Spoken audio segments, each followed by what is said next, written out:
That music matches your person. Hi, everybody. Yeah, isn't that great? I got it on YouTube, actually. It's one of the free copyright-free clips that you can download. Awesome. So, because they're getting so funny with music, it's like, No. it's at the point where unless I know my son wrote it or my friend Julian wrote it, Right. I have Yeah, it's permission all from them. nerve-wracking. So it's like I don't even try anymore. And Right. this was a clip. I was looking for something that had a jazzy feel to it, and I came across this one on in the YouTube Creator Studio thing. So I was like, oh, I kind of like that. This got a nice little you chair dance to it, you know. Chair dance. That's for sure. Well, hello everybody and welcome. And look who I got. Deborah's here. It's been a while since I had her on. And then when I met her, she just dropped a new book. I said, well, now I gotta have her on. And try not to be so long for the next time. But thank you so much. For those of you who don't know, this is Debra Zachau. She has a channel, Grow Your Light. She is a phenomenal teacher and reader. She creates cards. She writes books. She's, a one-woman Renaissance man. So what can I say? Thank you. You're so sweet. This is recording, so I can read. See, she thinks I'm good. There you go. You could take a clip and stick it on your Amazon thing. Say, look at this one. Look. Oh my goodness. So tell everybody what you've been up to besides writing another book. That's what I've been doing, is just writing, and loving every minute of it. Yeah, just loving every minute. I did do a fiction book, and it's under a pen name, which is weird because I wanted to use a pen name because I want to keep my fiction book away from my nonfiction. Yeah. A lot of authors do that. Yeah, but they don't usually go on and as themselves and say, "Look at my new name." Right? Yeah. They don't usually. Well, I know. I've been a big Nora Roberts fan for decades. I love her stuff, and back in the early '90s, she started a kind of a murder mystery, science fiction-y type series of books that all revolves around a homicide detective out of New York City. And so each book is just her life as you go along, And but she did it under another name because she was getting to the point of being known who she was, that she didn't want to have her name on it and it automatically be popular because they just saw her name on it. So she did it under another name. And it was just shot up. It's the In-Depth series that she writes under J.D. Robb. On the same topic, on the same genre? No, this is, she writes, it's like each book is like a different murder mystery or detective mystery. And that she writes under, but it's the same characters. And so you see the characters as they grow and change and relationships form, relationships break up, and it's just like following this one woman. She's got like 34, 35 books now in the life of Eve. And it's a great series of books. I reread them all the time, so I need to catch up. It's some of her latest ones I haven't been able to get to yet. I've been too busy to read. Yeah, you are on a lot. You pay attention to your audience and you come on, your viewers, you are totally devoted. I'm falling short. I appreciate all my members helping me through because all I want to do is write. But you're on all the time and I admire that so much. And as soon as I can calm down, I'm going to get on my... I'll have you on. Well, and I've been ignoring my members in a lot of respects because I didn't have any way to do like members meetings or anything because I didn't have Zoom or anything. And you could only do 9 people at a time on StreamYard. And it was like, I kind of felt like I was shorting them out. And then I got an email from Zoom like about a month ago saying, oh, it's your 3rd anniversary because I've been doing the free version. But you're very limited to what you can do and how long you can do it. And they sent me a thing saying you can now upgrade to the next level for like, I don't remember what it was, but we'll give you $30 off if you renew. And I was like, okay, that's in my budget. I can do that. So you're gonna like that. You're gonna like that a so lot. I did my first members meeting a couple of weeks ago. I got another one coming up, and so now it's like we can all get on there together and all talk to each other. Oh, that's awesome. And so I'm looking forward to that. I've been busy doing things, and I haven't been doing things for my members as much. So it's like, okay, I got to buckle down. And that's one of the nice things. Start taking care of them, Yeah, they're paying for it. Doing Zoom versus StreamYard, because we just read the text and comment on the text, but in Zoom you get to see their faces if they want that, and you really get to hear their voices, their tone, it's so much fun. And that's what I told him. I said, I'm not recording our members meetings. I'm not going to record it, so you don't have to be self-conscious that someone's going to see you on camera. The only person that's going to see you are going to be the rest of us that are all there together, and that's it. So, warts and all, we'll all be there together, and no big deal. And so I know a couple of channels, and I'm a member on their channels, and they do the bigger Zoom meetings. And it's a lot of fun because everybody kind of lets their guard down because they don't feel like they have to be camera perfect or whatever, just whatever. They show up and nobody cares. And so that's a lot of fun. And and I saw you on earlier with Linda G. I know. And she's such a sweetie. She is. That was so fun. Yeah, she's a lot of fun. I got to watch most of it, and then I fell asleep sitting on the patio.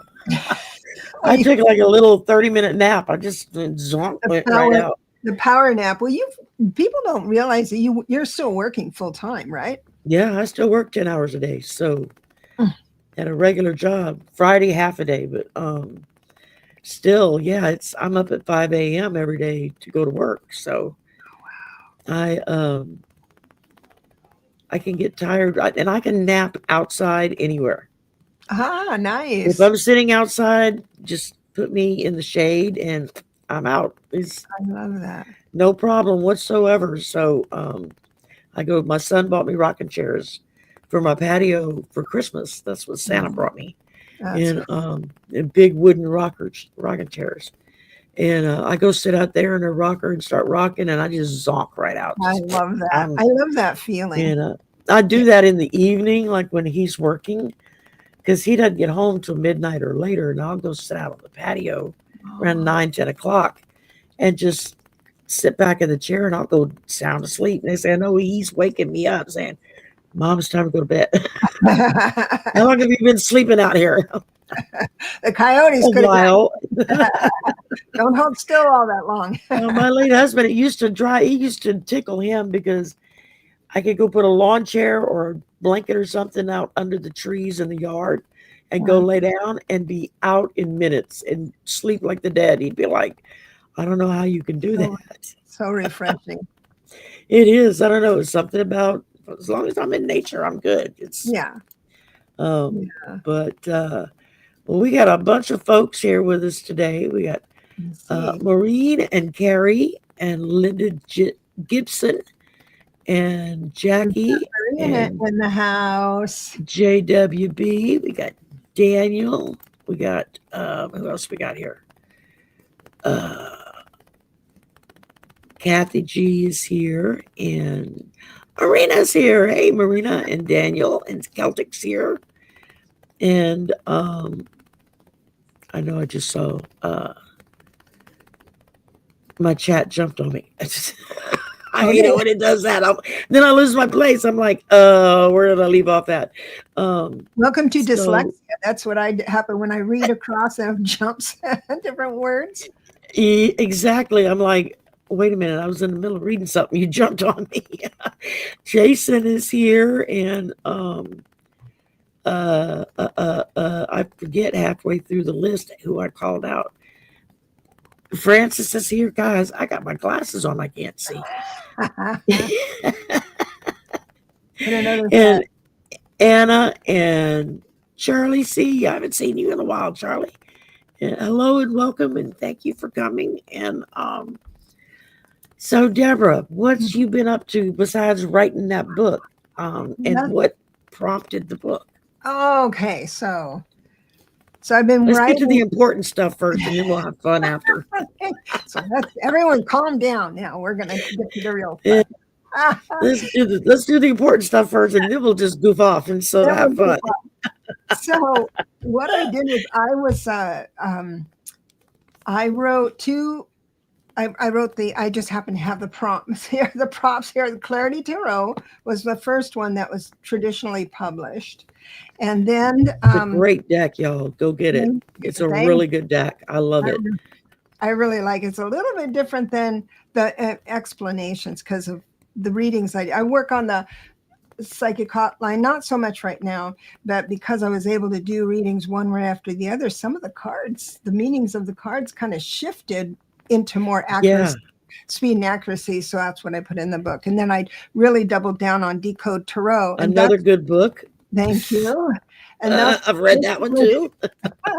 And that's traditionally published, which means I don't have, I don't know, that means something for people who are interested in publishing. I could probably go into a show or something about that if they're wanting to write and be published, then I can explain the difference. But I had it in my head that I wanted to do a fiction book, and I wanted to do it with numerology, but not say it's numerology. So I decided I would take tweens, kids 8 and 9 to 13 or a young 14, that kind of area, and present each chapter in their life path number. Nobody knows their life path number, of course, but you'll resonate with it. Right. So, and chapter 1 is a life path 1. So those of you who know your life path number, you can go to your chapter and read what you were challenged with when you were that age. So life path 1, they want to do everything by themselves. So it was that process of saying, no, no, no, but then they have to eat crow and say, please help. Right. So that's the, and 2 life path is helping people too much. They learn how to boundaries. And then 3 is, they're uncomfortable with people who are sad in the room. So there's a lot of lessons in that. It goes on. One of my favorites is chapter 10, which is actually life path 11. And that's the boy who dreamed in worlds. And what came to me when I wrote that one, this young boy that loved, graphic novels. You know how you do the pictures and all the stories that go with the pictures and all of that stuff. But his dad was a very logical man. He thinks all of his doodles are nothing, right? Well, just that oppression. See, this is when it gets later in the book, it gets a little more complicated. So that oppression caused problems for Liam, that's his name. And then one person lifted him up and kind of challenged his dad in a loving way, but made a suggestion. So all of the chapters up to that one, I'd say, and Rachel learned how to blah, blah, blah, kind of a summary. Well, in that one I said, and Liam's father learned that creativity is important, that type of thing. But then I went into being excluded and being excluded from a close group. I took on bullying, and actually the bullying one, which is the one that is ranking number 1 on Amazon, because you do keywords. And so I went bullying, exclusion, divorce, and running away. So I really took on some of those challenging ones. And so running away can be scary. I waited until I was 40 to do it, but it was so scary. Right. And this in my story, she does run away. It's not like, oh, someone talked her out of it. Like 3/4 of us, maybe, we wanted to run away, but couldn't. And then we suffered through, and I don't know, it was crazy, our childhoods, right? Especially in our generation. But nonetheless, this one, I just went ahead and let her run away, and we ran away together. And that's where the story comes in. And it was so fun and remarkable. And I'm letting you in on a secret. I created the book, and then I sent it off to Amazon, and I'm also delivered on other places like Google Books and Barnes and Noble. You can order it from them, all that stuff. But when I uploaded it, I get to have a proof copy. This is a proof copy where it has this band. Right. And the proof copy came back really flimsy. I didn't like it. And so what I added, so I didn't publish then. What I added was another 100 pages of a prompted journal. So for instance, chapter 3, and they're in different random order, but chapter 3 is the first one in the workbook kind of thing, or the journal book. And that's the boy that had trouble with being around sad people. Okay. But he was a comedian, so that's what got him in trouble. He kept cutting people off. They're not listening to their feelings, or reading the room, basically. And so in on the workbook, he's the first one. And it says, listening beyond the laughter. It says, remember Elliot? Of course you do. The kid that could make a brick wall laugh if it had ears. Yeah, that Elliot. So it's like very cool bonus stuff is what I added. But one of the things, the cool parts about think of Robin Williams. He talked about, he was a very serious child, borderline depression all the time, and how funny was he, and kept the whole world in stitches. That would be more like the boy who dreamed in worlds. Okay. When you depress someone from their creativity, from what they were born to do, awful things can happen in their minds and bodies, and their grades drop, everything is sorry. But if you have this one person with power and influence that can raise it up, imagine what he could have done. I mean, I'm just amazing. But I'm sure as a kid he got in trouble for interrupting it. Yeah, right. So what I do in this book here is that I have, do you want to be a comedian like Elliot? So I teach people kids how to be a comedian and not get in trouble. Cool. So there's all these prompted things. And so the boy who dreamed in worlds, Liam, he's one of my favorites. So are you creative? Do you want to write your own story? So I have all this stuff about writing their own story on a different planet. It's because Liam created a world by the name of Zephyron. It had 3 moons, no sun, and it was ruled by the collective. I could go on and on about it. It was so cool. There's 5 rebels that we go into, but this is his dream. This is his world. Well, in this portion of the workbook, or I hate to say workbook, playbook, I give prompts on would your world, if you were to create a world, what would your world be like? And if I can see if I can find it. I think it might be here real quick, because I should have marked it, because and I got to tell you, I know I get going and I get all excited because when I'm actually doing the work, the words just come. The story comes, Zephyron comes, and the 3 moons, no sun comes, and all these rebels come. And say, I have things in here that go to your studio and make stuff. And what else is here? Let me just find. Here's Liam. Here's one of them. If you don't mind, can I read? Yeah, no, go ahead. This is born with your dreams. I teach that daydreaming is creativity. You are a story. So if you daydream, you are already a storyteller. And then so you can ask yourself, what big problem is happening in this world? It says it's a giant robot trying to turn the oceans into soup.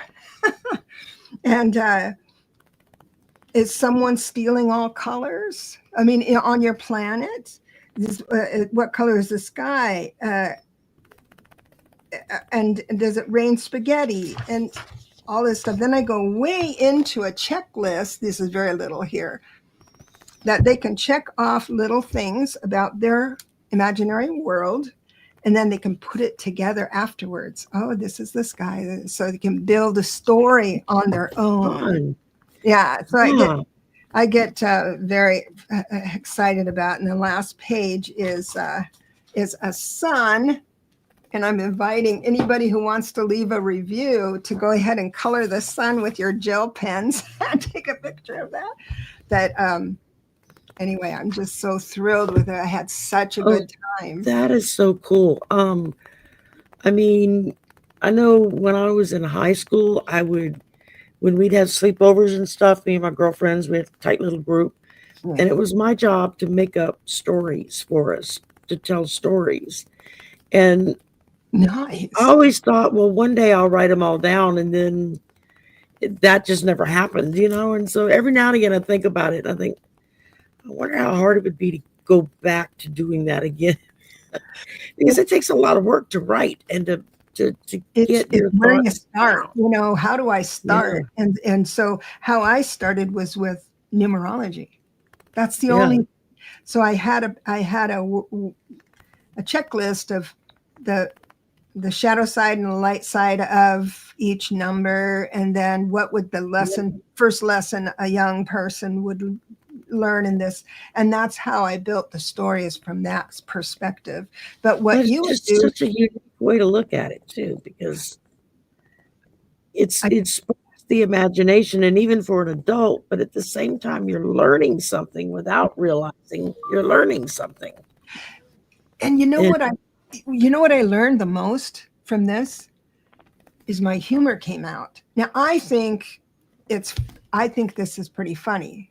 I think that like the workbook is real funny. Now I could be totally wrong and people will think it's really boring, but I think it's hilarious. And I had a wonderful job being given all these options, and it freed up my mind for other things, bigger things. There you go. Right, but in the nonfiction world, it's pretty black and white. I mean, you can have a lighthearted stuff, but it's information giving. This is more interactive. Right. And so then I got an idea of writing. People have been wanting a numerology book from me, and I did write already like 40,000 words, and I was going to dust that off. Well, I didn't realize I wrote that much back then. I started, but now I know why I set it down, because it's pretty boring. It's just those information. 1 is this and 2 is this. And I thought, how do I jazz that up? And I thought, okay, I'm going to try the same kind of humor that I was blessed with the last part of this book. I'm going to try it for the numbers book. And so far, so good. That's cool. I mean, it's going to be funny. To me, it's such a fresh take on how to look at that. Yeah. Because for myself, I've always been more of a visual learner, even though I was a voracious reader. Always have been, still am when I can find time, but it's like I can watch something and it'll stick in my head faster than reading something. And I'm just more visual that way. And so it's like I can read a book on a certain chapter of history in our life. And it's like, yeah, okay. And I might retain enough for a test and then it's gone. But if I watch a documentary on it on the History Channel, I remember all of it. It's like I can turn around and spit all the information right back out again. It's just it's there. And I've known people, it's the exact opposite. That they're just not visual learners. That's not their thing. Right. And it took me a while to learn that. I think that's why I was bored in school most of the time. When I was a kid, because everything was, you just read the book. It was like, it was boring, give me something more interesting to read. Yeah, well, this new one coming out that I'm working on now, I got to tell you, I think people will know the numbers well after this. That's awesome. Because it's funny. You can relate it, and it's lighthearted. So a lot of people go to numerology and they say, well, who am I compatible with? Or my boyfriend does this or that and that. You know, and there's so much I could tell them, because there's no number that you can't get along with. None. It's just as long as you know what makes them quirky or what their hang up is. They don't even know what their hang up is. But if you know it, then you can give room to that and then make it funny. Like, oh, yeah, that's right. I have to ask you a question. You say no. And then I leave it 5 minutes so you can percolate. And then I can come back and ask it again. And you'll be more receptive. You know, it's like some people just say no matter what. But that could be funny. They don't know they're doing it. So if your partner comes up and asks and say, and deliver it that way, he says, I'm gonna ask you a question so you can say no, get that out of the way, and then we can talk about it later.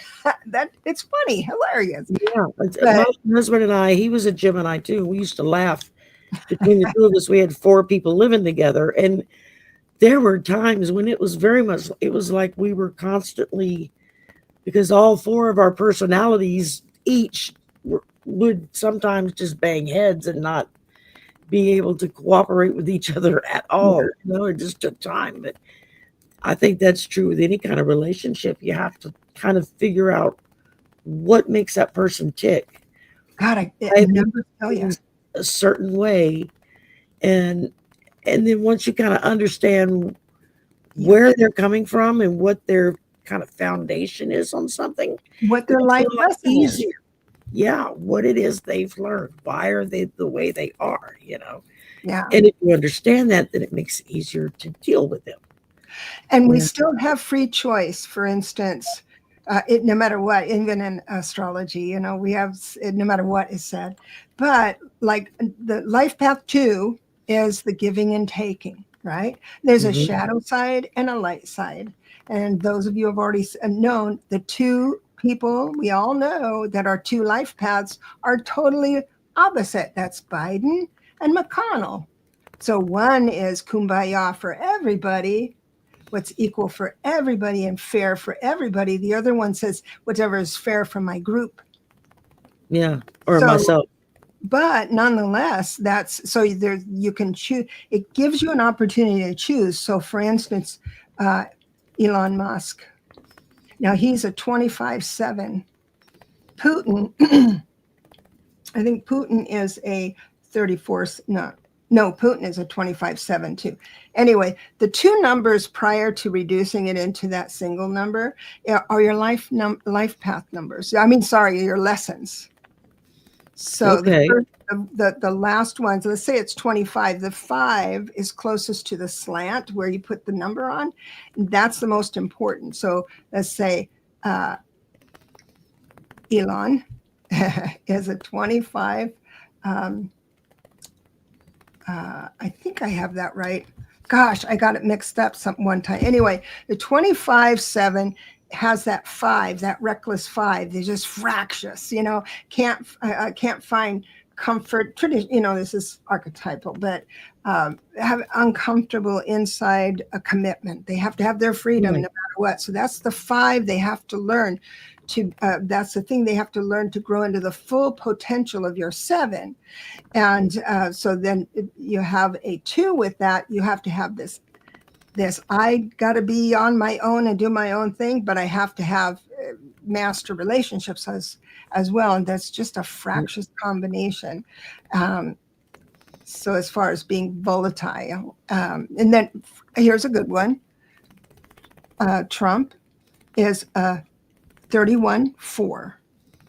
So this is really interesting. And so is Don Jr. So the 31, he has to learn how to be independent, which he's mastered. And then his creativity, which he's mastered. He's creatively independent, isn't he? So he is, and he's moving into his full potential of the 4, which is super stubborn. It's my way or no way, right? So there's degrees. You'll get another 31/4 who's just open and understanding and, you know, willing to learn, still curiosity driven. Or you can choose the shadow side of that number, which he has done.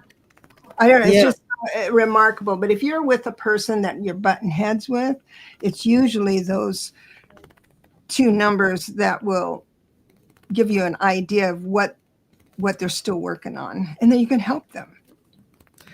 Yeah, exactly. I mean, it's like since I've started learning a little bit about numerology, not a lot, just very basic minimum, it kind of helps me know what I'm dealing with somebody else, just in the respect of, okay, they're going to look at this more from this perspective than that perspective. So how do I filter what I want them to do or what I want to say in a way that they're going to get it? Yeah, It's right. It's going to ding for them. Exactly. And, what it's exactly. And with kids learning it, especially that really difficult tween age period between childhood and puberty, you know, because kids are asking so many questions, and nowadays they're expected to be so much more put together than we I know, were. When we were kids, we could still be a kid at 13 and 14 and nobody said anything about it.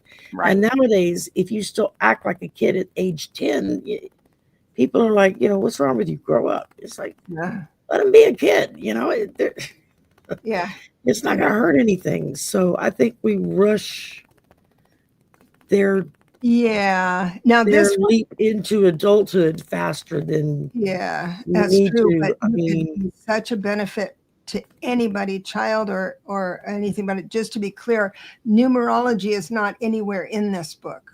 I used numerology as an inspiration to write it. This is going to stay separate from my woo-woo stuff. But you're right, because if there was a person ready to jump off the bridge, if you know their birthday, you will know how they filter information. You're going to say the same thing. Don't jump off the bridge. Everyone's going to have that, but it can be delivered in a way where they will pay attention. Right. So that if you know that, same with your clients, same with your friends. And so that's the benefit of that. I learned it so well during the hotline. Dealing with your own children, you know, how do you get your kids to listen to you when you're trying to get an important point across, and they're just not hearing it, except mom or dad in their ear, and it makes no sense. It's because we're just not speaking on their level. Yeah, because if you have a 4 life path child and you decide to show them maybe visually, like you're a visual person, right? You're a visual person, and just leave it at that. They need structure. 4s need structure, and it has to make sense. They're the kids in the room saying that's ridiculous. That can't happen. And they're processing life with their little brains. But that just means to an adult, I didn't explain myself. I didn't connect the dots in a way that she or he can understand it and be fine. Once it's in their brain, right or wrong, it's going to be hard to talk them out of it. That's exactly for life. That's why a lot of times, you know, friends of your own child can come over to your house and you might say something to them, and you know, they will knock themselves out to get up and do something or whatever, and then you get their parents like, how the hell did you get them to do that? I mean, I harp on them all day long, and they don't, you know, I can't get them to pick up their dirty underwear for anything. So, and it's in my mind, I always felt like it was just the fact that, one, it's not your mom or dad telling you to do something again. It's coming from a different adult who maybe you're speaking to this other person's child a little bit nicer and a little bit more of an askance than just a demand of go pick that up. You know, whereas with your own kid, you're going to fuss at them and say, go pick up your damn dirty clothes and put them in the basket. Right. And with a friend that's over there, you might say, would you kindly go get your stuff and put it in the dirty clothes basket? Yeah. You know, and that's so kids will push back on safe people, and parents are pretty safe. But if you are stuck like that and say, oh, so this is what I do. And it's so if I can figure out how some one works, Yeah. ticks. And I can see that if you just had this information, it would be great. But I'm not going to go up on the street and say, if you learn this and that, I'm not going to do that. But I say if they're friends or acquaintances, I say, you know what?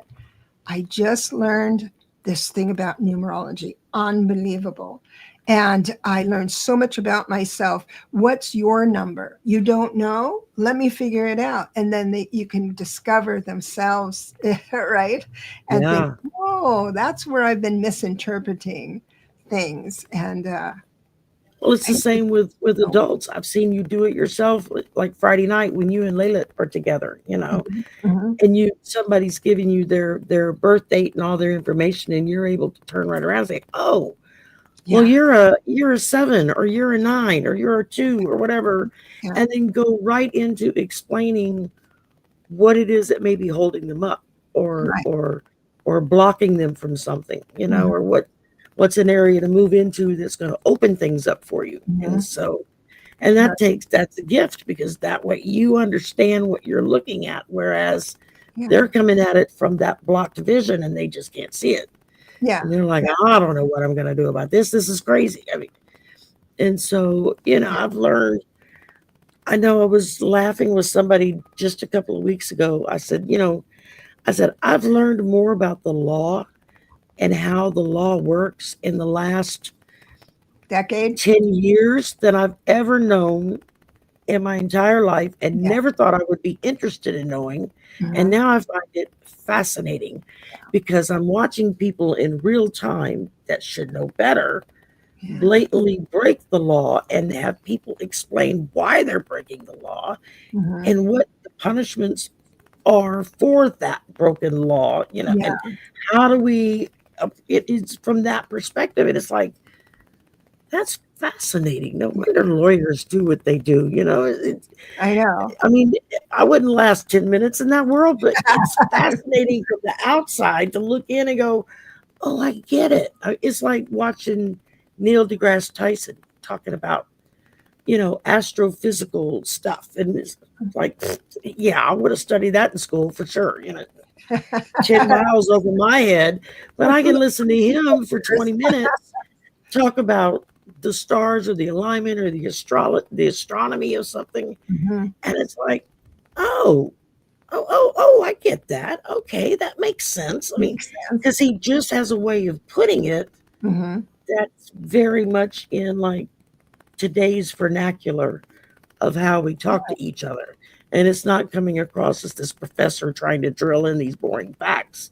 Right. And because he has a passion for it, it comes across as he's explaining it to somebody else. That passion comes through, which makes it exciting for you, because it's like, well, if he's that excited about it, gee, what is it I'm missing here? One of his gifts is that he can speak pedestrian. He's a brilliant man, but he can speak us. Yes, he speaks normal people, so that's what makes it so easy. Because you hear other people who are probably 100 times smarter than him, that it's like 5 words and I'm lost. I don't know what you're talking about. It's gone. Real quick, we've had some more people join us since we said hello last time to everybody. We got Innocent Potato, Katie and Proud. Innocent Potato. I love that name. Celtic Sears here, and Snapdragon, and Patrick jumped in, and Catherine, and I know I saw a couple of names in here that I didn't see earlier when we did our rounds of hello, and now of course I'm not going to find them as I'm trying to scroll. And but Kelly, and so I mean, if y'all have any questions for Debra about this process, her book, I see something here I'd like to talk to you about. Catherine Gilbert just says, oh, I'd love to know my number. So all you have to do is this. Now I use a calculator because when I'm in this mode, I can't do math. So I just use a calculator. And there's 2 schools of thought on how to add up the numbers. I use the more liberal and the easiest. and that is adding one number after the other. I don't add the year and shrink it up to a little number or anything, because you'll miss the master numbers then. So Catherine's birthday is 12/9/76. So this is what I'm going to do. I'm just going to say 12. So it'd be 1 plus 2. I mean, you could have done 3, but it's important to just do one right after the other when you're beginning, plus 9. It was 9, right? Yeah. Plus 1 plus 9 plus 7 plus 6. Plus 6. And it equals 35. So you are a 35/8 life path. So the 35 is what's going to talk to you about the lessons you need to learn to grow into that 8 fully. And then 8 life path is really, you're on the planet to eat good food, buy nice things. I'm an 8, yeah. Yeah. And so what it is there are going to be more doors opening up for you, and you will have a sixth sense about where to position yourself for those doors to open, because that's your blessing when you come in. How do you know this intuition on where to go to get these doors open? It's in the 5, which is that finding some sort of comfort inside of a commitment, to have some tenacity. And then the 3 is creativity. So with that, the 5 thinks outside the box. So that's where they get jewelry design, that new book or all of that stuff. So or the foreign language, or deciding to go to Europe and taking people with them as a tour guide. I mean, all these wonderful outside the realm person, right? And then you go into creativity. Oh my God, talk about someone who could provide an experience for people, all of that stuff, so you can make money that way. But the world is, now I have met a lot of broke 8s because don't realize their power, and most of it is because of that discipline, tenacity. Now, yes, you go to a job you hate every single day, right? And that's tenacity. And I appreciate that. Nonetheless, there has got to be something in your life that's not that job. And some people just spend their free time recovering from that job, and that's all their life is. But if you can find something outside of that and then grow into that, then that other thing will sustain you. Yeah, it's like my son is a 27/9. So, oh yes, 27/9. So this is the spiritual guy. He's the quiet, tall, dark, quiet. I'm sure he's handsome too. But what it is, he is to me. Makes that to other people. The 7 life paths and 7 energy signatures are really mystical people. So if they focus on one thing, they'll have more information than the average guy.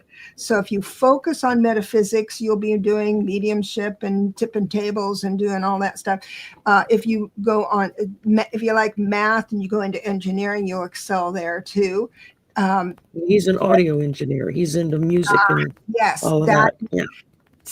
I mean, he's the kind of guy that can make a name for himself, because also the 2 is in there, which means he needs to master relationships, which means speaking up a little bit, and bringing those things. So that's a 2 month. Say that again. Born in February. In February. Yeah. That's I don't know astrology. I just know it's the 2nd month of the year, as far as starting January, February. That's a 2, so there's another 2. So that's how I was thinking of it. About how you add, this is exactly the rabbit hole you're going to go into, and your mind is going to blow on it. Now, I personally have only done just the birth date, because that's just easy, and it gives me everything I need to serve another person well. And educate them and everything. But there's the name, and there's the lucky number, and this and that. Now, the lucky number is supposed to be your day of birth. So mine is 25. So my lucky number is 7, 25 or 7. I'm 26/8. So yeah. Oh yeah, the 26-8. So you're a double 8. You're like a magnet. See, the blessing of an 8 is that they can manifest mad fast. And the horrible part of life with an 8 is they can manifest mad fast, because if they're not focused, then they just bring more unfocused stuff in. It's crazy. Yeah, that's me. Yeah, that's a lot of people. A lot of people have every single person is going to find something about them inside the numbers, every single number. It's Right. just that sometimes we have a blessing and it comes easy for us and we don't think it's special. I mean, we're all special and all that stuff. And I think we got to be careful about thinking that we're so special. We're not so different from everyone else. We are as one, but we're unique.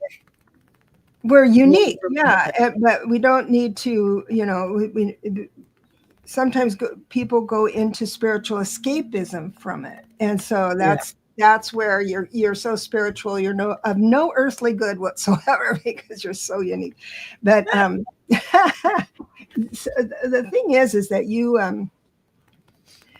there are blessings you have that you're born with, and but because they're easy and attainable, then that's why I find sometimes there's kind of broke 8s. 8s are supposed to be the manifestors and stuff. It's because their level of risk is greater.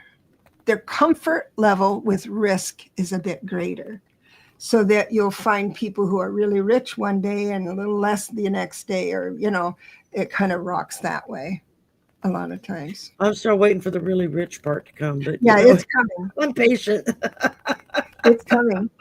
I think you're doing great. Now I know you work a lot with a straight job, and I know you like your job pretty much, but it's just exhausting. I understand all that. It's the thing that is going to shift for you is this YouTube. You adore YouTube. Oh yeah, I love it. Great. I never in a million years would have thought that if you'd have told me that before I started doing this. But oh yeah, it's fascinating to you, and you squirrel out how to push this button and get it all going on. Whereas if you just thought of yourself saying, "Oh, I'm not technical enough. I'm not this." I mean, that's how you sabotage yourself. But once you get going, and it becomes easy because you're a manifester. You have a focus. I want to do this on YouTube, and you figure out the buttons to push. If you can't figure it out, you're going to call, like you said, a 12-year-old. Yeah, call the next door neighbor's kid, come over and fix it. I mean, yeah, if you had told me before I started doing this how much work went into doing this, I would have just said, yeah, no, I don't have time for that. And it's fiddly. I would have walked away without ever trying, but because I went in ignorant on it, it was the best way to put it, and had no clue what I was doing. Right. Even though in the beginning I felt awkward and I felt like I don't know what I'm doing here, it just. So it took a little more. So I want to compliment you again, because it took you a little more bravery to start a YouTube channel. This is why. The 8 Life Path is always put together. They're always conscientious about how they're presented and all that stuff. And to go in front of someone and declare yourself ABC, whatever you decide, your self-esteem, everyone's self-esteem, but yours especially, has to be in front of you, about a foot ahead of you before you go in, because your sabotage point is when you get obsessed with, oh, my lips are crooked, my lipstick's not right, my hair is not right, blah, you need a facelift. I need this, I need that before I do one more thing. Or allowing your feelings, like, I don't know if you know that I found that I can have a kind of a bummed out day, or something something bad happen, or something like that, and I get into a reading, it's gone. Get into a YouTube video, it's gone. Absolutely. So that's how you go. So you're amazing. Yeah. Took more strength of character to push that record button or go live button than the average person. It took a lot of courage, because I was petrified. I have to admit, I know you were. like made myself sick of the stomach, petrified, because it was like, I can't do this, I can't do this. And then Yeah. the other part of me was like, yes, you can, shut up and just do it. And so that was my internal dialogue of my twins talking to each other. Twins. But because sometimes that's what it feels like in my brain, like they're having an argument, and I'm in the middle going, okay, make up your mind, what are we gonna do? And right. So it can be kind of squirrely at times, to put it bluntly. But yeah, I mean, I first heard about numerology, I guess, about the time that The Secret came out and kind of made the big splash, and I bought the book and bought the video, and I was like, this is fascinating stuff. How come no one's ever talked about this before? I've never heard anybody talk about this stuff. And and so it kind of caught me off guard, and I started reading it and learning about it. And that was about the time I decided, okay, I do hear things, I do see things, I do know things. It's time to quit pretending that I don't. And so that kind of led me to open that door up a little bit. And so, and from there, it's just been one baby step at a time. And sometimes I'm running back for the dive under the bed and go, I don't want to do this anymore. And it's because you grow into it, like The Secret. So when The Secret came out, I was 100% into this theory that you do A, B, and C, and you manifest how you manifest. So I put it to the test, and it didn't work out. Some things came through. That free cup of coffee came through, but on the stuff that I really wanted it to happen, it didn't seem to work for me. So but it worked for the next guy. So that's you. You do you, I do me. But this is what our community is so awesome about this, is that we all get there in a different way, and we don't have to fight each other saying there's no Akashic records. Oh, there's no ghosts, or there's there's no sadness. And there's no, and have an idea that karma is a certain way. Now, karma is something that I learned that I adapted as we accrue good karma or bad karma, depending if we do something bad, something bad's going to happen to me. I found out that's not true for me, because I was watching the news and a terrible thing happened to a group of kids. Oh, it was those kids that went with their coach into that cave, that water cave. And I remember that. And for me, I don't know if I was overwhelmed with just life in general, emotionally, but I looked at that, I said, instead of me bringing in the emotion of the situation, I resisted by saying, they must have really messed up in a past life, being stuck like that now. And I thought, oh my God, no, karma isn't that way. So I did study karma with a different teacher and some other places, and I learned that it's a perfect system, but it's just information. Karma is not good or bad. It's just cause and effect. It's just information. And so if you think of it that way, you're not the victim anymore. You're the observer. Well, that's no different than you teaching your child that there are consequences for every action, for every inaction. You're going to pay a consequence for something you may have done, or from something you saw something being done and you did nothing about it. There's going to be a consequence for either decision. Yes, exactly. And it's hopefully presenting it in such a way that they get it, especially at this age group your book is at, that kind of tween stage, it make them realize. Exactly. And we think of karma or consequences as bad. I don't find consequences as bad at all. I know the verbiage is weird, because my consequence for coming on and spending a lot of time showing my book, talking, the consequence of my action is hopefully I sell a book. You see what I'm saying? There's good, I hate to say good or bad, but it's important to keep it even. Right. No, I get it. Yeah, that's it. Now it's going to go right out of my head what I was going to say. I'm sorry, I interrupted. No, it's not. I started to say something, and then my phone went ding ding, and I went, and then you well, and it shit is gone. Welcome to my world. That's one of the problems of being a Gemini is we get easily distracted. It's like squirrel. Oh, okay, over there.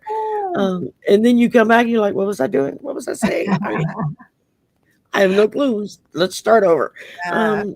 That happens to me a lot. So, but yeah, it's that. Well, we were talking about the secret, and you started moving into your metaphysics and trusting it. And as you I was trying to get a grasp on understanding it. It's like, and as it grows, when you have that curiosity driven, if you're curiosity driven, because you follow your fascination, that's the only reason why we're born. It's for one thing, following your fascination. So you follow your fascination, then all of a sudden your information comes. And after you've been building your spiritual foundation, then the images come, and then the presence comes. Then someone's touching on the shoulder, your dog's barking at a corner in the room.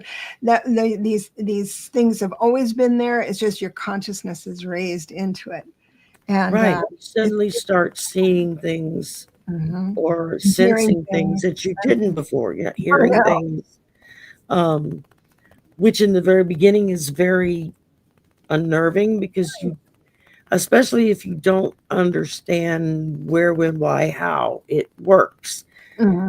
Because you're kind of like operating in the dark. And I think in a lot of respects, that's how I was for many years in the beginning. I felt like I was operating in the dark. I didn't understand why this would happen, but this wouldn't, or why that would happen, but that wouldn't. It was this, I couldn't figure out how to connect the dots to get them tied to each other. It took a while, Did you have a teacher? Or did you read? No, I watched people on YouTube. Yeah. Where YouTube was, the early 2000s was when internet radio first kind of came on board. And there was a channel that I would watch called Para X. And it was all things paranormal, psychic. Nice. Just all different. I mean, they had shows that talked about everything from cryptids to ghosts, to psychics, to palm readers, it was such an eclectic batch of shows and different ideals and ideologies on there. And I would just spend hours listening, because there was no real watching at that time. It was just listening to it. Listening, it was like, okay, I'm not the only one that happens to. So bridge the gap that I'm in right now with you. So you listen to YouTube and you got all this and you practiced it. You took it on and lived life. Well, I've known I had something since I was a little girl. I mean, yes, yeah, but you were developing it. But my mother was terrified of her gift and did not discuss it. She acknowledged it in me when couple of incidents happened, and she was like, oh, you got it too. Like it was a disease almost, But a lot of what I discovered about her was through doing what tweens are so good at doing, and that's eavesdropping when the adults are talking in the other room and listening to her and her sister talk, and my aunt had a much better grasp on things in that area than my mother did, because their gifts were different. And so my aunt didn't deal with the same things that my mother dealt with their gifts, perspective to each of them. And so I just never asked. I was like, okay, it upsets her, so I'm just not going to talk about it. And I think that was when I started kind of locking it away and pretending like it didn't exist. Right. And then of course you hit those teen years and you don't want to be the weirdo.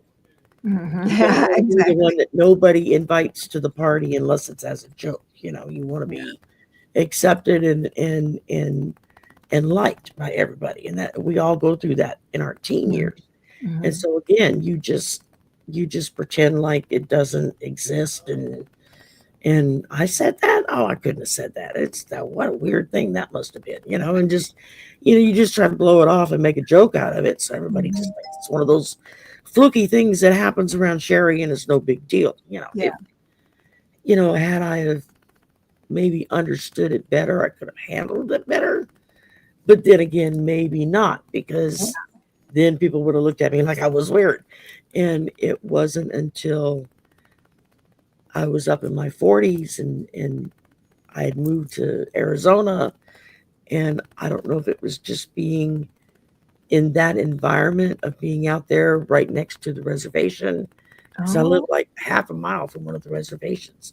And so there were a lot of things when I moved there that I started picking up, as far as, I think part of what little bit of native blood I have was hearing it and picking up on it. And so and then the internet radio started up, and then all the ghost shows started showing up on TV, and so I was listening to the internet radio and I was watching the ghost shows, and I was like, all right, I'm not crazy. That was the big epiphany for me, was I'm not crazy. That you have a community. Other people see and hear and know this stuff. I'm not alone, but I didn't know what to do with it. And it wasn't until my mom passed and then COVID hit and we all went into lockdown. I was going to ask you. I was stuck at home. I mean, I was still working from home, but right. I just started channel surfing, and I came across a video that came up in my feed, and I was like, political tarot? People do political tarot? That's a thing. Progressive political tarot? That blew my mind even more, I know. Usually all you saw whenever you watched anything like that in the beginning it was all to the far right extremism. It was like, yeah, that's a bunch of bullshit. I didn't believe it, and so I would, once in a while, I would watch somebody hoping that maybe it would be different, and it wasn't. And I almost didn't even click on that video, but something drove me to click on it and watch it. And when I watched it, I was like, huh, I didn't know this was even possible. I didn't know it existed. And then watching that person led to me watching Kristen Langston, champagne something, I can't remember her channel name, which led me to Linda G. Oh, it was Linda G that connected the dots on this. So I watched this original person, and then I had Kirsten's stuff started popping up in my feed, who was a friend of Linda G. She's the one that talked Linda G into going onto YouTube.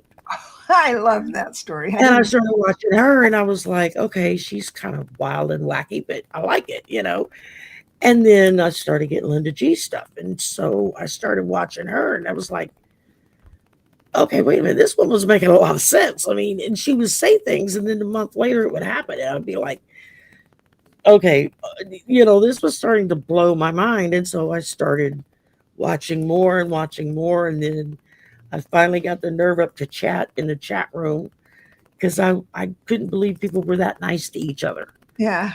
That wasn't my experience in the online world of people being that nice to each other. And then once I started chatting, everybody was like, well, it took you long enough.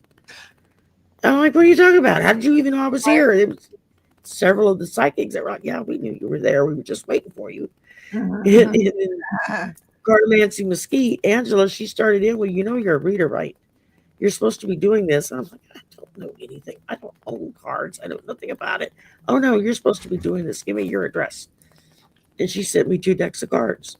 Stop. And I got them, and I'm like, okay, now what? She said, watch other readers. You draw cards when they draw cards. Are they the same? Are they different? What do you get off of it? And so that's how I started. I just kind of watched other people and practiced as I went. I had no clue what I was doing. And I still don't have half the cards memorized. Some people can spit it out. It's like, I don't know. I got to look it up. I got cheat sheets I keep over here. It's like I have to look over. Oh, yeah, that's what that's supposed to mean. Okay, especially if it's a reversal. I don't remember those at all. But and it took a while for me to get comfortable with. I don't have to know what it says in the book. Yeah, exactly. It's just, what does the picture tell me? What do the colors tell me? What's the intuitive message I'm getting from it? It took a while to figure that out. Yeah. And then from there, it's just, I mean, I'm still learning every day. And But I guess but my question is this: what happened to you, or what change of mind did you have to actually decide to create a YouTube channel and click go live? I mean, did you because do everybody kept telling me I needed to do a channel. you did it on your own? You didn't do it with like someone else?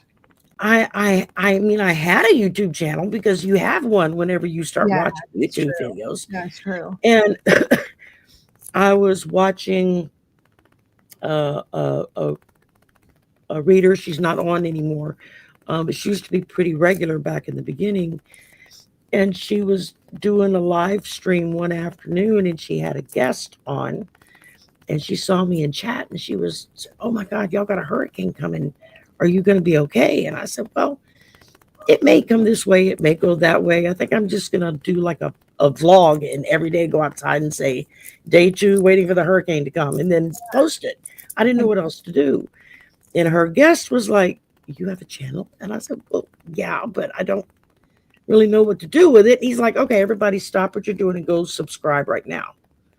I went from like 5 subscribers to almost 50 subscribers in 15 minutes because he told everybody to go do it. And so now suddenly I had people subscribed, and it started in my gut of, okay, now I really got to do something because people subscribed.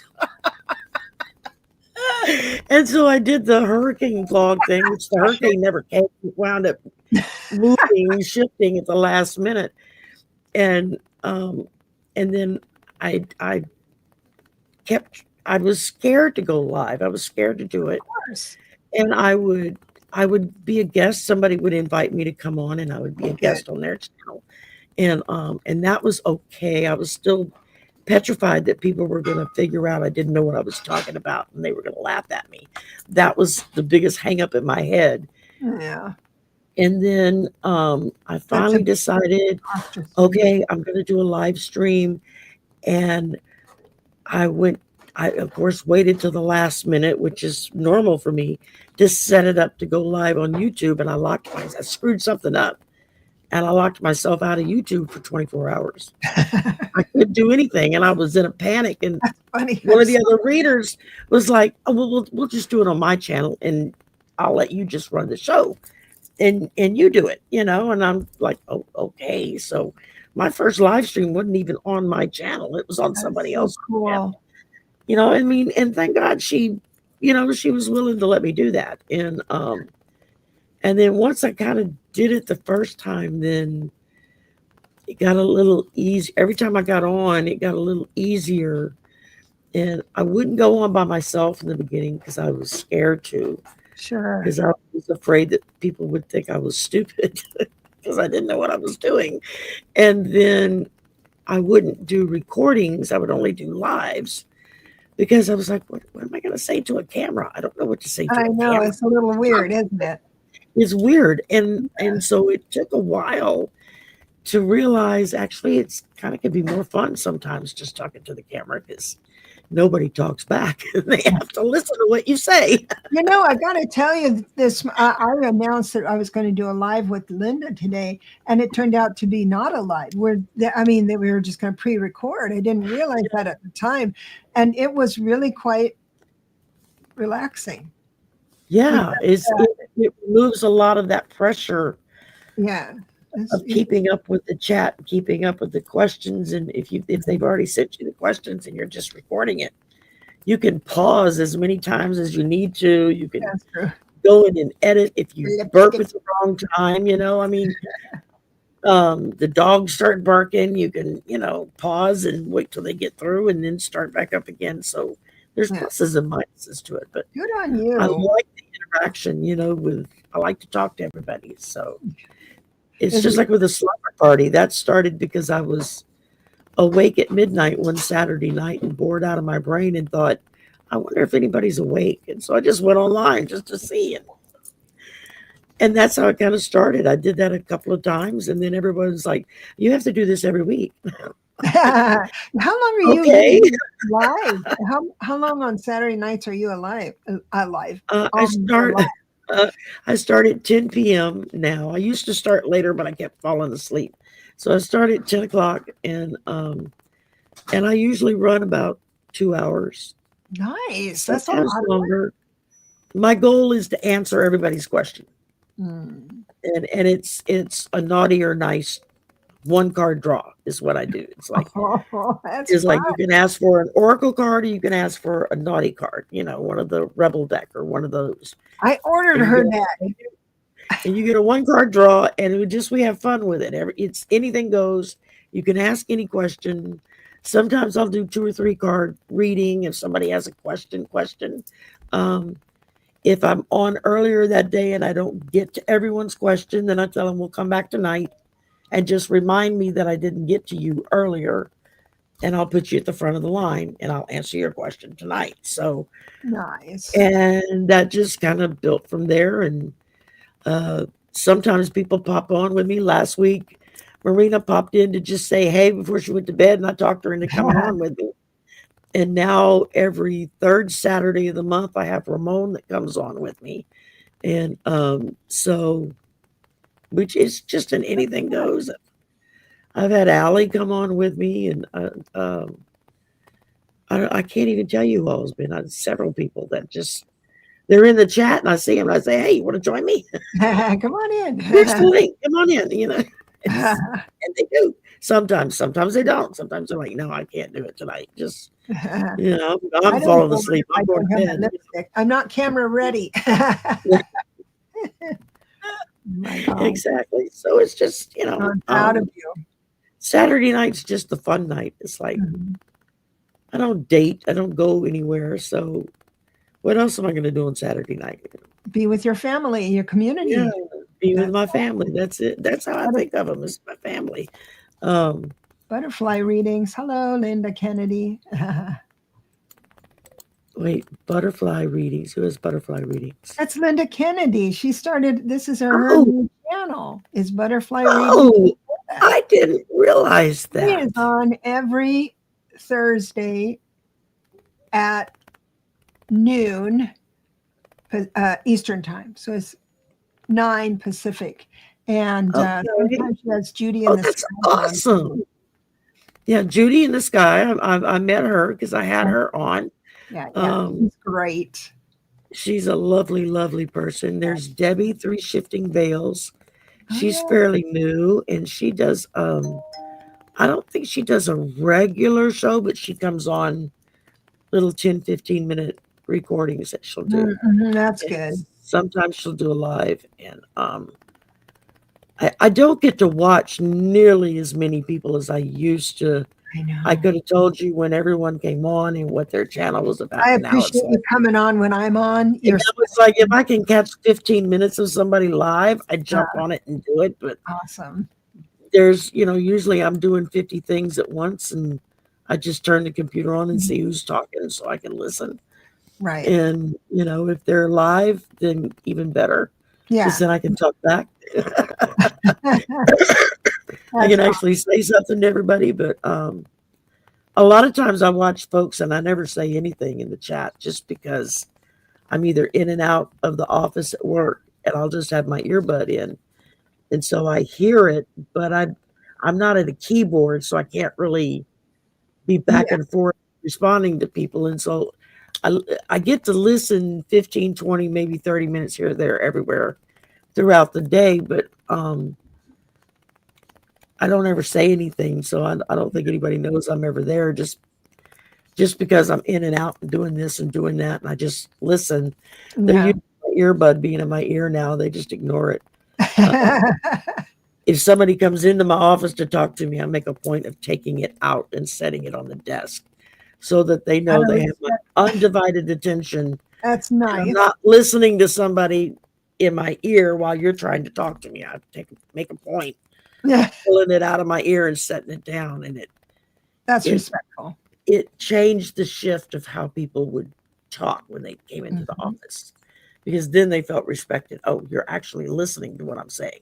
Yeah. And so, and I got that because I was watching someone I had never seen before in a completely different genre, not even the woo stuff. I was just looked interesting and I thought I'd pop in and watch them. And they were talking about giving your undivided attention to people when they talk to you. And one of them said something, it was like a panel of people, and one of them said something about, well, if you're like sitting in your office and you have your earbuds in and people come in and talk to you, do you take them out so that they know you're listening to them, or do you try to talk to them with that still going in your ear? And I went, it was like I could have had a V8 moment, just right. It's like, duh. And so at that point, I started making the conscious effort of taking it out. That is nice. Setting it on the desk. And that way they know I'm listening to them. And isn't it interesting that spirit, it's something you never looked at before, but then you just hit on it. Yeah. For good reason. Hello, spirit, because that's how spirit talks to you. They give you impulses, just that quick impulse. Yeah.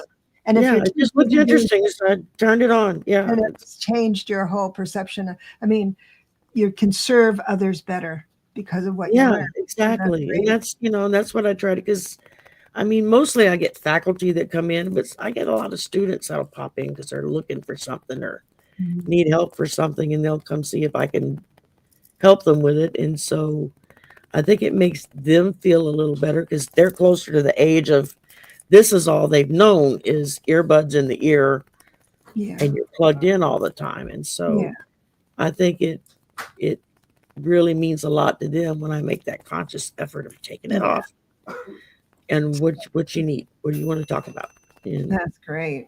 So awesome. I'm gonna look at. And it's wound up being me talking about me, and it's supposed to be you talking about you.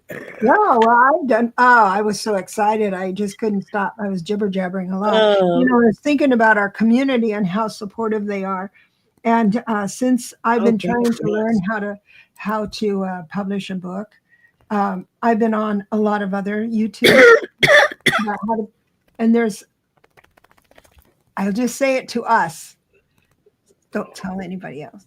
But the community of writers are really arguing and mean-spirited.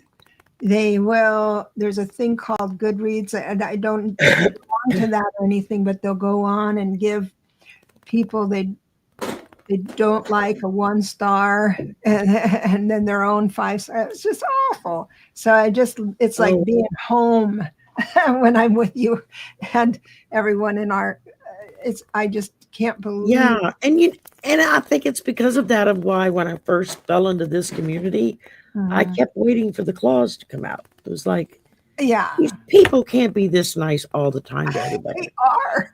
That's just not human nature, and it baffled me. And so I kept watching, waiting for the claws to come out, and it just never happened before. Yeah. And so here I be. I love it. I never in a million years would have thought this is what I would be doing. Well, we're glad you're here. And I love it. I love every minute of it. I really do. Good at it. This is my retirement plan. Yeah, it's going to work just fine. A few more years, and then I can tell them all to kiss it and walk out the door. I'm retired now, so if you want to see me, go to my channel. Yeah, exactly. Make an appointment. Yeah, that's what I'm working on this summer, is to try to get a website up and going. So that's fun. It's easier for people to schedule a reading, or just easier for them to maybe know what my schedule is. I post it every week mostly every week on my community page, but so people just email you and say, "Hey, got a minute?" Yeah. If they want a reading, they just email me with reading in the subject line, and then I'll tell them what services I offer, and then they tell me which one they want, and then I'll tell them what available dates I have and how far out in the future it's going to be before I can get to you. And because I'm limited on when I can do it. So it's not like if I didn't work and then I had every day of the week I could pull from, that would be different. But I'm kind of, it's that juggling of slipping in a reading here, and I got 2 shows there, and slipping in a reading over here, and not burn out at the same time. That's the trick. I think that's why I got so sick over Christmas and afterwards. Couldn't get rid of that respiratory infection because I just burning the candle at both ends, trying to do too much at once. And Spirit just finally said, okay, you're not going to stop. We're going to make you stop. Just put you on your butt and you're not going to do anything. So doesn't it feel funny when you do that? Because when I decided I have to write and take time for that, it felt so like I was doing something wrong if I wasn't. I go through withdrawal. Yeah, but it's like going through withdrawal. Good. It's like I can't. I know. What are my people doing? I mean, I don't know. I need my people. I've gotten, but when I get into when I'm able to do it, I can get into my writing, and I have such joy in that. But just love it, Julie. Oh, Madison. Just thank you, Julie. There you go. That's awful nice. So sweet. Nice. And I really appreciate you having me on so I can talk about my book. I just showed it a couple of times, when it's When Life Knocks You Off Your Happy.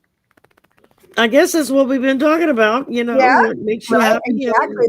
That's facing challenges for the first time. And today was the first day. We're hanging late. We went a little over, but Yeah. I was taking a walk before the show with my 2 dogs, and in my park, I live in a mobile home park, and this guy comes out of his house, and he says, "Oh, Deb, just a minute, I gotta blah blah blah," and he brings my book out, and he says, "I want you to autograph it." I didn't know how to do it. What page do you do it on? Oh Lord! And so I just. There's nothing like being asked for your autograph for the first time. It's like, really asked for my autograph. And I put my real name, not my pen name. And I thought, I'll put my pen name too. And I thought, well, I'll just add everything in there. I got to practice that, but it was lovely. A lovely surprise, and I'm overwhelmed with it. That's awesome. Oh, that's so cool. Yeah. That is so cool. Yeah, I love it. Thank you. And I'm waiting for my copy to come in. So. Really? I'm waiting for mine too. I put in such an order. I'm gonna put like 50 copies because I want to start giving them away and stuff. Yeah. And so I don't get mine until the 11th. So, but there you go. Yeah, I'm just waiting for payday, and then I can order it. So it's there now, and I got it saved in my cart. It's just I gotta wait for payday now. So. Oh, thank you so much. I gotta tell you. And then I can order. I was hoping I would be able to get it before we did the show, and it just didn't work out. And I said, "Oh well, she'll be okay with that." Yeah, because I've certainly got mine. I really appreciate your support, having me on. Absolutely. You're the first one that says, "What? Let's do this." I really appreciate it. Oh, that's great. That's great. Yeah, the minute I saw that, I was like, Deb wrote another book. When did that happen? I'm like, oh my God, is she hiding in the closet doing this? I know I do that. I just go, I love that. Because I got your text with the book cover, and I'm like, wait, because that was my first response was, okay, well, we got to do a show. I don't even think I said congrats. I just said, well, we got to do a show on this. I love that zone I get into. And then as soon as I got this one out, as I learned everything, it was really hard to learn everything the first time, but now I just had to get back into the other one. So I'll have another one for you in a few weeks, I think. Yay. Hopefully. It's going to come. It's going to come. Thank you. Thank you. Everyone for coming in. And there's Thank you, everybody. And I'm so sorry I kind of ignored the chat today. Got to talking with Debra, and I didn't pay as much attention to y'all. I'll do better later tonight. Oh, you're going to go on tonight? What time? 10 o'clock Central. Oh, yeah, it's Saturday night. Yeah, that's what, 8 o'clock your time? You're Pacific, right? Yeah, I'm younger than you. By 2 hours. Yeah. So yeah, that would be 8 o'clock your time. Celtic Seer says, Deborah, you are 25/7, and the difference is 3, which is associated with writers. I'm not a 25/7. 25 is the day of my birth, which is supposed to be my lucky number. I'm a life path. I'm a 29/11, which means usually later in life, I will find success, and here I am pretty late in life, and I'm going, TikTok God, and but I'm not going to be here much longer. There's a 38/11. Oh, hi, Deb Thornton. Thanks for coming. The 38/11, it has a better chance of finding success earlier because they have more control of their emotions. A 29/11, emotions are all off them. As you said, our birthday, the actual day, is supposed to be your good luck number. That would be a 3 for me. Oh, that's creativity, girl. But that's not, I've never really, my lucky day is always Friday the 13th. Oh, there you are. Oh, yeah. Now this is anytime there's a Friday the 13th, it's like, oh, something's going to happen. So I've never put that to the test, the lucky number stuff, just your day number. It's just that I was listening to YouTube, and another numerology said something with the day. I thought, I'll give that a try when I want to. So I mentioned it today that I am a 29/11, always getting my emotions inside the soup when I shouldn't. But at least I know it, and I can catch myself. I love that. Well, thank y'all for coming and hanging out, and forgive me for being ignorant of all of y'all in chat. I saw it kept moving and moving, and we got to talking and talking. I look over, and it'd be a whole new conversation going on. I'm like, I don't know what y'all are talking about. So, this community is so awesome. Thank you so much. Apologies. For having me on. And I'll be back tonight at 10 o'clock, tomorrow at noon. Andrew D'Angelo is coming in. He's in Germany. So, and he's a jazz musician. Nice. And I met him through Irish Granny Helen and Allie, who was his instructor, one of his professors at one point. And I don't remember how I knew Helen, but that's how I met him, was through them. And so, and we kind of became friends. And he emailed me the other day to tell me he was all excited. He had just finally finished radiation therapy and was getting ready to start chemotherapy. He had a brain tumor. And I said, well, you got to come on and so we can celebrate. You got rid of one. Let's do the other one now. So when are you going to be on with him? Noon tomorrow. So that would be 10 a.m. your time. Okay. And so I'm going to try to talk him into playing his sax. Fingers crossed. Maybe. Nice. That would be fun. Yeah. Yeah. I enjoy that. I love the saxophone. So. Oh, wonderful. And I don't know. We just got to talking and got to be friends. So, you're so generous to everybody. That's so cool. I enjoy it. So he sent me a birthday card of stiletto shoes, and he's like, I've done drag in the past. I don't know how y'all walk in those things. And I was born a woman, and I don't know how they walk in those things either. I know. Because I started to do, although there was a time I used to would wear shoes like that, but not anymore. Yeah, we all go through that phase until we know better. Right now, I did it standing on concrete forever and looking really good, and now I need a new hip. So it's cause and effect, not good or bad. It's cause and effect. Tell me about it. I've had to have 2 surgeries on one of my feet because of it. So it's like, I need to have that coming up pretty soon. I'm happy with my flats. I know, me too. The highest heel I wear is maybe an inch, and that's pushing it. So, right. That's good. Well, thank you so much. Anything other than that, you're welcome. Thank you for coming on. Congrats on the new book. Thank you. I can't wait for it to just break all the records and be a bestseller. Yay. And I appreciate it so much. that's what And we're all manifesting for you. yeah, Bestseller. if Top people do 10 get of the bestsellers list. if people do get it, I would really enjoy a review as well, your honest review There you as well. go. Yeah. That's what helps get everything going, is that acknowledgement. And I really do appreciate Yeah.